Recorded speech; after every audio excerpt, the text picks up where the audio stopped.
Okay, so let's just go ahead and get started. Hello, everyone, and welcome to Research Smarts, Discovering Your Civic Power. This presentation is brought to you by CW Libraries as part of our Research Smarts workshop. These workshops typically focus in on a specific topic surrounding academic life. This fall quarter, all of our Research Smarts workshops, including this one, also count towards University 101 credit. The QR code will be made available before the end of this presentation, so keep an eye out for that. Additionally, if you have any questions throughout the presentation, please feel free to put those in the chat or use the raise hand feature on Zoom. We welcome and highly encourage you to ask questions.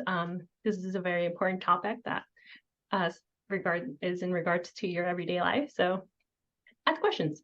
My name is Bridget Flamenco. I am the Research and Instruction Librarian at CW Libraries, and I will be your moderator.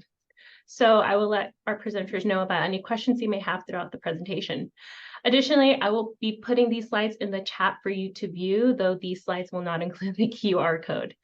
Now, without further ado, let me go ahead and stop sharing and let the Kittitas Valley League of Women Voters take over the rest of this workshop. Hello, I'm Catherine Murphy, and I'm with the Kittitas League of Women Voters, and I'm here today with Karen Raymond and Charlie Sorensen, and we're going to be doing a presentation on this very topic. And so I'm going to share my screen and get us started, and we're just going to find my screen. There it is, and we're going to share it. Start at the beginning. So the League of Women Voters was started in 1919. I believe I have that right, or 1920. At any rate, one of those years, more than 100 years ago, in anticipation for the 19th Amendment to be passed for women, at least white women, to have the vote. And in the last 100 plus years, our mission hasn't changed. It's to empower voters and defend democracy. And what we're going to be talking about today is really the vision statement for this, which is a democracy where every one of us has the desire, the right, the knowledge, and the confidence to participate. So participation, we're going to talk a lot about voting today because we would like everyone to vote in the general election that's happening on Tuesday, November 7th. And also to remind you that even if you're not a citizen or you can't vote, there are many ways to participate. And it's really important to remember that that's true. Possibly you've watched Chadwick Boseman during his many wonderful roles in movie and film, but I think this statement is really important. Some people think, or he said, you think you can't change the world, you can. Youth of America, we need you. This is your chance. Get out there and vote. Our lives depend on it. And all of our lives do depend on it. And he made a difference in his 43 years, and each of us can make a difference in that way. So a few things that you may or may not know. That, first of all, the Constitution originally didn't guarantee the right to vote for everybody. People may also not know that, but we should know, is that election law is made in the state level rather than the federal level. White women couldn't vote until 1920. Asian Americans could not vote until 1952. Native Americans were not granted the right to vote in all states until the year I was born in 1957. And most African Americans could not vote until 1965. And today, and for the past more than 10 years, the right to vote has been abridged through things like gerrymandering and curtailing the right to vote. And so it's our mission to make sure that everyone has the opportunity to vote. In the state of Washington, registering and voting is relatively easy and relatively inexpensive. In other states, that's not true. But we'd like everybody to have that. So what we're going to do is I'm going to turn this over to Karen Raymond, and she is going to talk about the mechanics of voting, how to register and how to participate right away. And then we will move on from that to a little bit more about why to vote. And then we'll finish up with Charlie Sorensen showing you all the sources of information that the League of Women Voters has available for you for all of us in order to vote in the November 7th election. So go ahead, Karen. Okay, hi everybody. I'm Karen.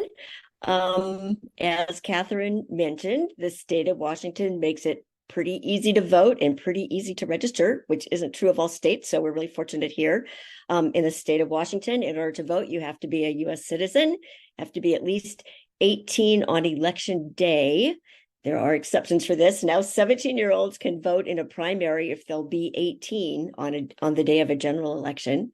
You can't be disqualified due to a court order. You can't be serving a sentence for a felony, and you have to be a Washington resident for at least 30 days. If you're studying here from out of state, the rules that you will go by and the qualifications you'll go by will depend on the state where you're from. So this applies just to Washington. Most states have something pretty similar, but if you're not from the state, you want to check with the auditor in your state office about what you have to do to vote. Okay, next slide. Next slide. Catherine. There we go. Oh, wait. Okay, so we skipped a slide. There's one. Go back one. There you go. Okay. Before you can vote in this state, you have to register with your auditor's office. This is just something you have to do once in your life. You don't have to do this before every election, unless if you move out of state, of course, then that's different. Or if you decide you're going to commit a felony, then you'll have to re-register. But otherwise, you only have to do this once. And there are two ways to do this. One, you can register online at votewa.gov. You can do it on your phone. This is kind of your go-to place for all things related to voting in this state. You can use this site to register. You can get voters guides. You can update addresses. You can check your ballot status. We'll be talking about some of those things. But to use this online site, you have to have a driver's license or a state-issued ID.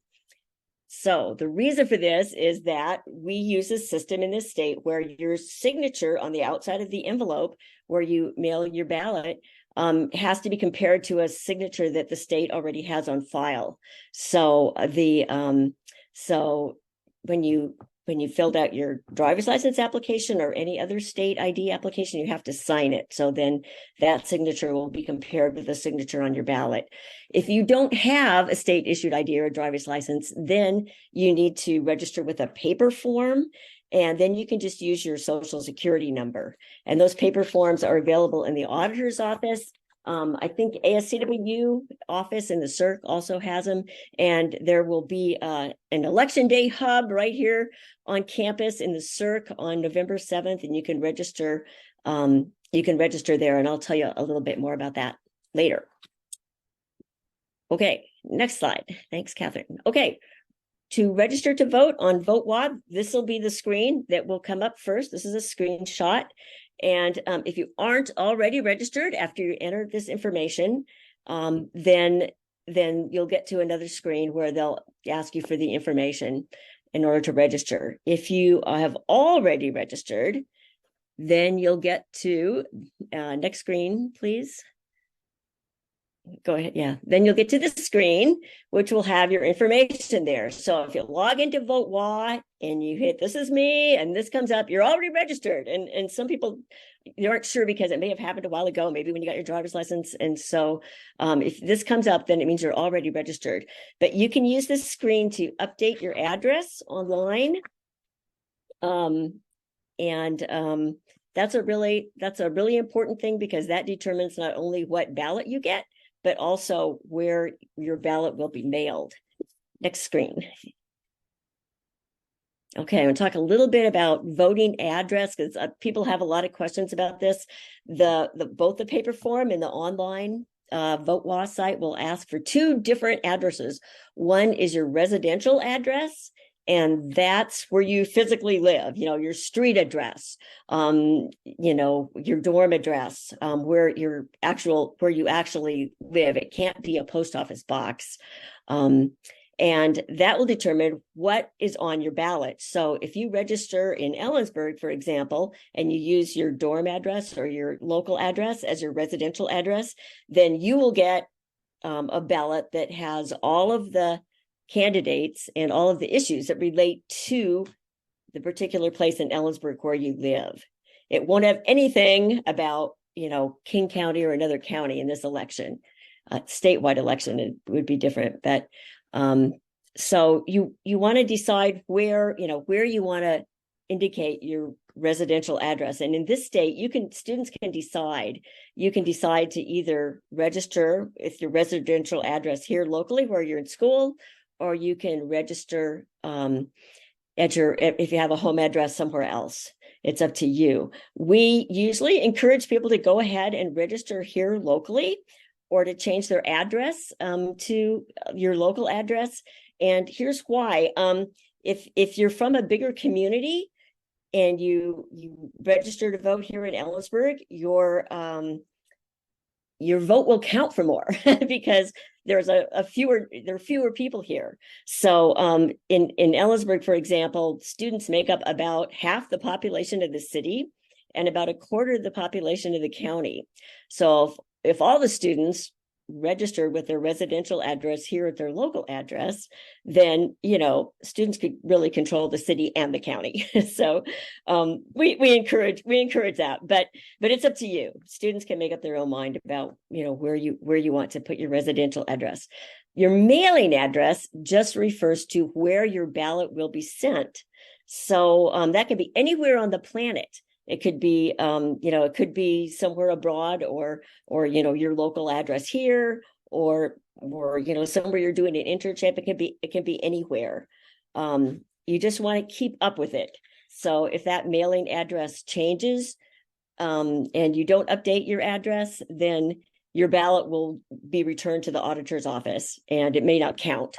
So you want to make sure you update it on the Vote WA site. It's real easy. It takes about 15 seconds to do. Okay, next slide. Okay, there's another option. If you register online, you can also designate a seasonal mailing address. So if you want to keep registered back in your home town or your home county, and then just put down some dates where when you'll be at school, you could put down your mailing address here, which has a beginning and ending date. And then at the end of that time, it would revert back to the other mailing address that you'd indicated. Okay, next slide. Okay, once you're through that screen, there's a little menu button at the top, which is really hard to see, but if you pinch that menu, you'll get a sidebar that has a whole lot of other really great information on it. You'll have a voter's guide, and Charlie will talk a little bit more about that, about candidate statements, a list of the drop boxes in town where you can drop your ballot if you don't want to mail it. You can look at what your ballot will be, an online ballot. Check your ballot status. I'll talk a little bit more about that.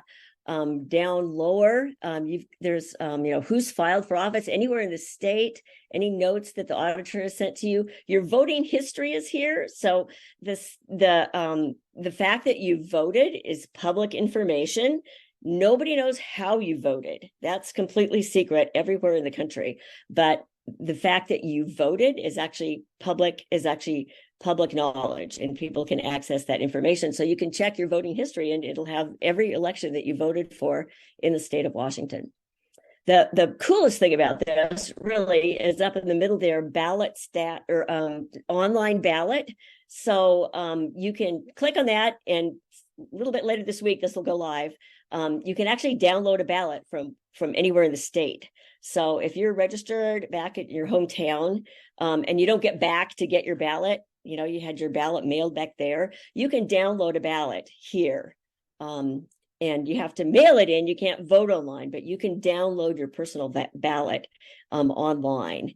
And then the auditor's office will accept the first one that comes in. So obviously you can't do both, but if you download a ballot and you mail that in, that will count just like if you filled out a ballot that came in the mail.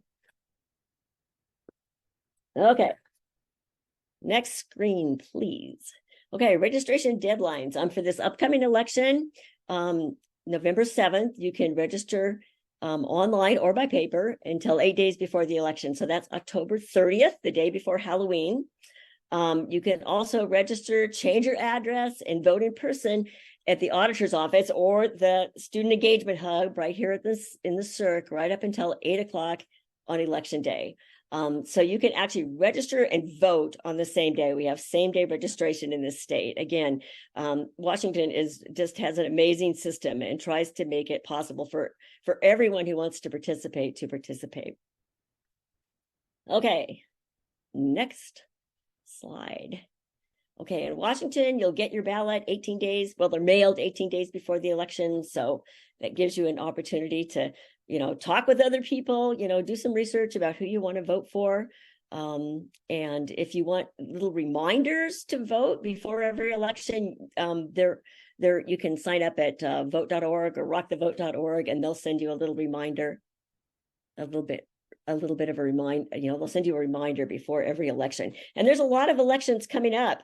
Sometimes people just focus on the big elections, the presidential elections or the Senate and House of Reps, but there are usually 4 or 5 elections every year. The one coming up now is for local and county candidates, but there will be also probably, or there could be anyway, school funding elections, or sometimes you'll have a special election about a local issue. So that will all be coming up this year. Okay, completing a ballot. Some of you, I'm sure, have already done this. You'll get 3 things mailed to you. One will be the ballot itself with instructions, and the second will be a secrecy envelope, and then you'll have an outer envelope. So it's just a matter of filling out the ballot. Use black or blue ink, fill it out completely. Don't just put an X, you got to fill it out completely. You don't have to vote for everything and everybody. Maybe there's only one candidate you're interested in, and there may be 10 or 11 different races on the ballot. We encourage people to vote for as many candidates as they would like to elect, but maybe there's only one, or maybe one issue that you're interested in. So you don't have to fill out a selection for every single race.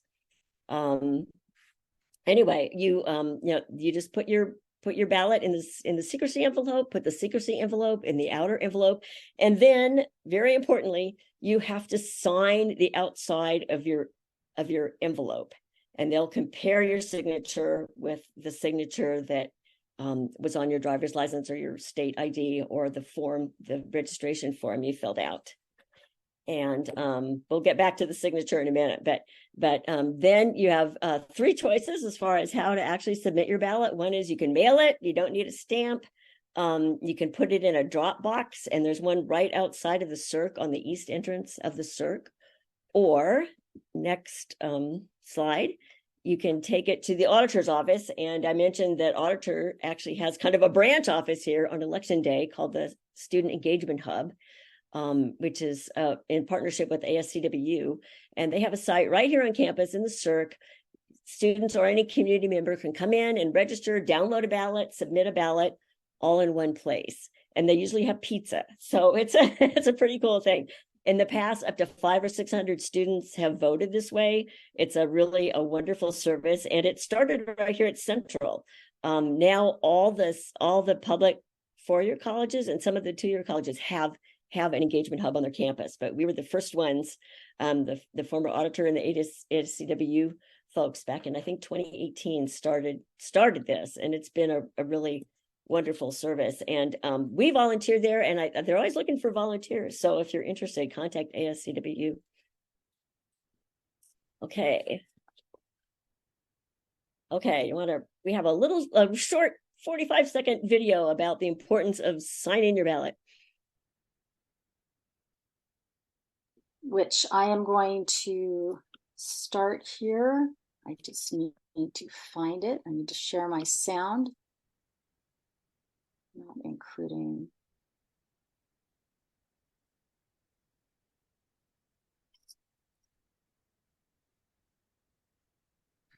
I was going to play it, Catherine. You go ahead and play it. Sorry. Yeah.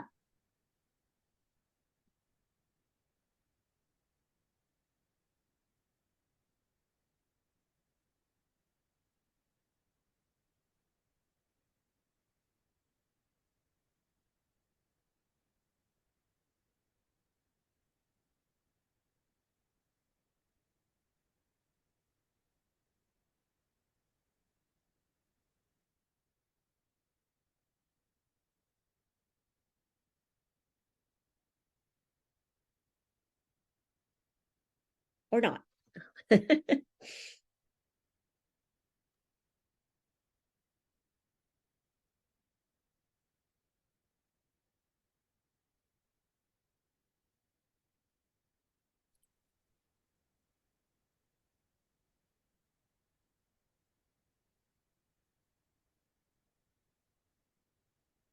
I want to say really briefly that a video was put together under the prior auditor's help. With his help, he retired last year.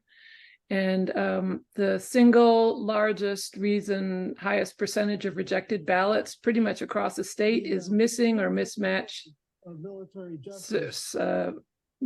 signatures. So it's really important that you get your signature right.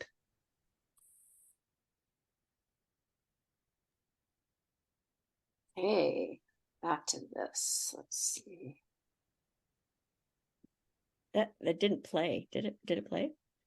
It didn't play. Okay. But Well, the link to it will be in the PowerPoint, and it's also on Kittitas League's YouTube channel. yeah. Anyway, go ahead. Just make sure you sign your envelope. That's what it's all about. Okay. Finally, after you've submitted your ballot, wait a day or so, and there's another link here where you can check your ballot status, and just check to see if your ballot's actually been accepted. And sometimes that posts right away, sometimes it's like a day or so later. There can be all kinds of reasons why your ballot might not be accepted. Next slide. We mentioned again, your envelope wasn't signed, and that was a big problem. It's been a big problem in this county. Your ballot was mailed too late. So if you're going to mail your ballot, it's suggested that you do so at least a week before the election. So this would be like Halloween. If you're going to mail it, because the mail isn't sorted here or processed here. It just goes to Yakima or Spokane. And so you never know when it's actually going to get postmarked, and your ballot has to be postmarked on the day of election. Another problem that can come up is that if your signature doesn't match what's on your driver's license or your voter registration form, maybe you sign your name in different ways. Maybe you don't have a signature. They don't teach cursive anymore. So just make sure that you sign it in the same way that your driver's license was signed. You can put your driver's license in front of you and sign it in the same way. Take a picture of your voter registration form if you registered that way, so that you can sign it in the same way. Because if it looks a little different, or you used initials, or whatever, there you may get a little card from the auditor's office saying you got to come down and fix your signature. Another reason your ballot might not be counted is that it didn't arrive in the first place because your voting address wasn't updated after you moved. So, again, you can always download a ballot, but if you're waiting for your ballot to arrive and you didn't update your address, of course, you won't get the mailed part in time. And we want to make sure that everybody's ballot counts. So anything I've left out, the rest of you, members? Okay, I'll turn it back over to Catherine. Okay, thanks, Karen. So we're in what's called an odd year election. That always makes me laugh. Why is it called an odd year? What happens is that we have on a 4-year cycle for presidential elections, and that's pretty well advertised in all the press. We hear about the president being elected or not elected or whatever. And on even years, we also elect all of the House of Representatives and a third of the Senate at the U.S. part, all of the local House of Representatives here in the state. But in odd year elections, not in the odd numbered years, those elections are usually focused on county and city and specialty districts. And these elections are not very well voted for. Many people think that they don't make a difference, or they don't understand what's on the ballot, so they don't vote. And many of these elections are determined by 100 to 1,000 votes, and in counties as small as ours, it's sometimes well under that 100 votes. Most of the races are nonpartisan. And because we don't read our local newspapers that much, we also don't think these races are important, or we don't understand them. Like, what is a port district, which we don't have in Kittitas County, at least not now. But what is a hospital district, which we are voting for this time. But these offices affect all facets of our lives, and Charlie's going to talk about that a little bit more. But what I'm going to talk about is something that Taylor Swift has been talking about a lot, which is the whole idea about voting even if we feel like our vote doesn't matter. For me, I started voting in 1975. I have never voted a candidate, even when I ran for office and won, who I entirely agree with 100% of the time. And so the thing is that we're always not going to find that ideal candidate. But if you want the system to work, we have to vote in higher numbers. And it's very difficult to encourage people to vote whose families perhaps never did vote. Possibly your families did, possibly they didn't. And possibly you've been told your vote doesn't count. Well, in this state, your vote does count if you do that. It's really hard to figure out the ways to make that happen. But voting is really important, because if you don't vote, then you're endorsing the situation where you may not like the situation we have now, but if you don't vote, you're not doing anything to change it. And you're allowing other people to make decisions for you. And that weakens our democracy. And we're in a situation right now where that's really been very apparent. And so it's our hope that you take the time to vote. And as Karen said, if there are things in the ballot that you don't know about, or you don't have time to learn about, or you're not interested in, don't worry about those elections. The most important vote is the voter who gets their ballot and looks at it and votes in every election, does their best in every election. And the second most important thing is you tell other people that you're voting. Research shows that the way that we increase the number of people who vote, 90% of eligible citizens in this county are registered to vote, which is an increase over the past 5 years. But I believe in the primary, and Charlie, you can tell me if I'm wrong, in the primary for this election, do you know what percentage of registered voters? Was it like 21%? It was roughly a third. About a third of them voted. And that in that primary election, people decided between numbers of candidates. And so you have a lot of choice here. But if 90% of, if we all voted, the outcomes would probably be different than the outcomes that we've had in the past. And the other data that's coming up is that for people who are over 65, our numbers are decreasing rapidly, because we are decreasing or deceasing rapidly, and many more people who are becoming eligible to vote. And so the power of who is in charge of how our democracy works is changing. It's switching from generations much more quickly than in other periods of time. So it's your chance to take control over what happens to you and your community. And your vote is the voice in the democracy. One of the ways that I use to make it simpler for me is to figure out what's important to me, and then look at what candidates say or issues say and see what's important. So in this local elections that we're going to have now, there's a lot of fees and costs that may be affected by who you vote for the city council or in the fire district or the school district. Are you interested in climate change? Find out if your candidate's interested in climate change. Reproductive rights, or paying back your college debt, or protection for groups that have typically been marginalized. And that's where you have an opportunity to do that. One of the things that's important is to understand what is actually happening to vote. And so what we're going to do now is we're going to talk about the kinds of races that you're going to see on your ballot. In Kittitas County, several specialty districts are available, and Charlie is going to talk about that. If you live in other counties, other elections, you'll have other things happening. Thank you, Catherine. Does anybody currently in the Zoom room with us know what a specialty district is? Like, you can raise your hand or put a comment in the chat. Or do you have any questions before I launch into my little spiel? Again, you can raise your hand or put it in the chat. Almost all the specialty districts that will be on the ballot everywhere across the state are for nonpartisan positions. That means the people who've decided to run for an elected position don't have to pick a party and aren't necessarily supported by a particular party. Nonpartisan means they're not filing and running as a Republican or an Independent or Green Party or Democrat or Socialist Democrat or any of those things. But specialty districts have the most impact on your day-to-day lives.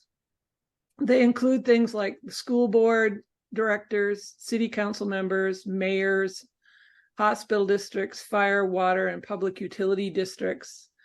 Obviously, if you live inside a city limit, many of these fire, water, utilities are provided by the city, but that makes your vote for the city council even more important, because that could impact parking fees, medical costs, rental costs, affordable housing, expanding or decreasing bus routes, those sorts of things.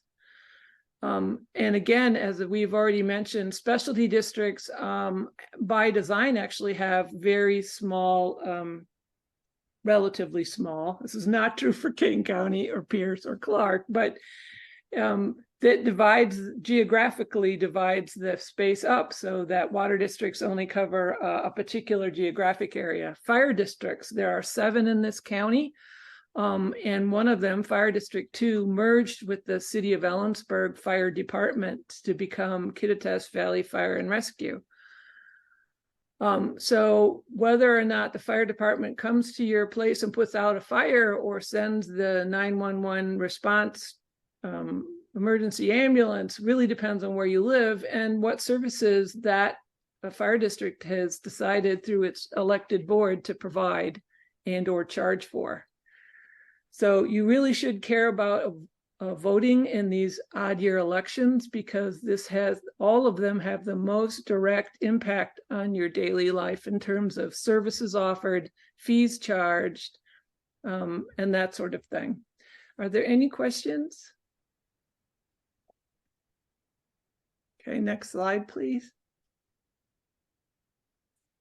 So we really strongly recommend that you always look for nonpartisan sources of information.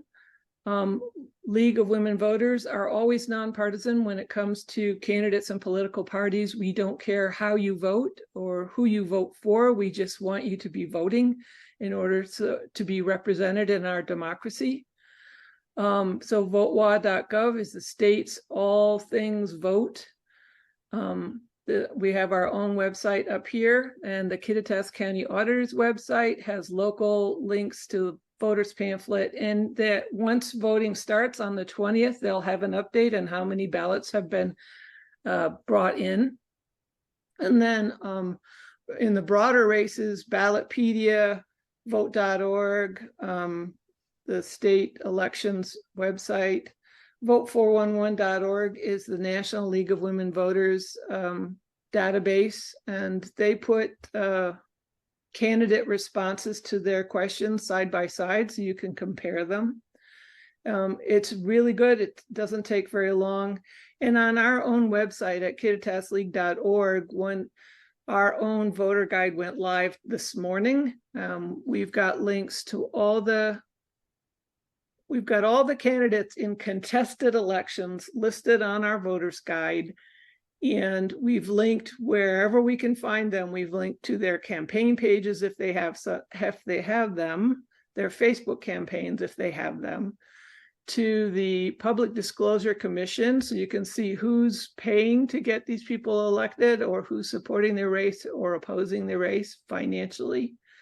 We always try and have candidates come before a league moderator and answer some questions. And if they chose to do that, we'll link to their videos as well. So we tried to get all the links in one place to reduce the amount of hunting around a voter has to do to find out information about candidates on their ballot. Next slide, please. Well, I thought there was one more. There it is. So in the slides we've shown you so far, this is where we've gotten the information, and we strongly recommend sites like Ballotpedia, vote.org, vote411.org, and govote.org, because they're all nonpartisan. They're all trying to get the information out there to make voting easier for you, easier to find the information that you're looking for. And think about candidates like buses. If you want to get to point B, which bus gets you to point B when there's no direct route? So you take the bus that gets you closest. It's the same with candidates. There's no perfect candidate. So which candidate gets you closest to what you want to see happen? So think about that. Sometimes you have to hold your nose and vote for somebody just because they're marginally better than somebody else. And on the other hand, standing for office is a big ask. It takes a lot of time, and we have to congratulate and thank those people who do stand for elected office, because without them, we wouldn't have a choice on any ballot, and our democracy would definitely be weaker. Any other questions? I want to thank Bridget and the CW libraries for this opportunity to come before you and present this information. And again, in case we haven't hammered it enough, if all CW students registered and voted locally, you would run the narrative here. Noise ordinances and bus routes and parking fees, you could be in control of all of those for the brief time that you're going to school here. So give it a thought, and we really hope that you become a dedicated voter and turn a ballot in for every election that you get a ballot. Thank you. Thank you so much. That was amazing. Now, before we move on, I really quickly wanted to share a little bit more about the League, if that's all right. Let me see. So the League really put in a lot of work to make sure you attain relevant voter information, and you are more than welcome to reach out to them after this presentation. You will be receiving this slide along with their slides in an email. So if you want to keep up to date with their work, you can bookmark their website, email them and ask to join their mailing list, or you can become a member. Students actually have access to a one-year membership for free, though I do believe that's coming to an end this upcoming year, Charlie, if I'm not mistaken. Yeah. So take advantage of that while you can. So joining the League does give you access to additional resources that may even help you in your research for course assignments. The League of Women Voters welcomes all men and women who want to help and they want to help connect people directly to the government. They are leaders who work on key issues that matter to American voters. They fight for an open government system that is representative, accountable, and responsive. And they do hold elected officials accountable for the decisions they make. They're doing important work, and you as students can be a part of that work. So please consider joining.